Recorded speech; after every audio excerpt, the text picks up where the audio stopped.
Jelang kompetisi Liga 2 akhir September nanti, pasukan Sriwijaya FC mulai memantau klub yang kemungkinan besar menjadi rival di penyisihan grup.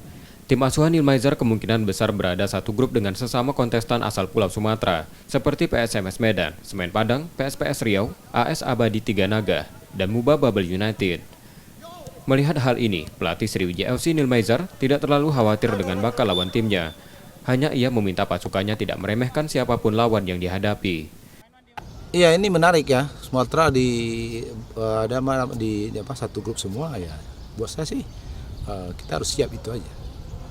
Tapi tentu kita akan pelajari juga bagaimana kekuatan lawan dari masing-masing tim itu Sumatera, seperti Medan, Padang atau yang lain-lainnya. Kalau kita berbicara peluang, semua tim berpeluang ya, semua tim peluang. Yang penting kita siap aja. Ya, kita tidak bisa meremehkan menganggap A lebih hebat, kita nggak boleh. Yang penting kita siap aja itu. Siap aja sehingga kita pertandingan, kita yakin dengan kemampuan kita. Itu yang penting. Dari komposisi dan kondisi tim saat ini, Nilmaizer optimis pasukannya dapat lolos dari fase grup. Nur Muhammad, Kompas TV, Palembang, Sumatera Selatan.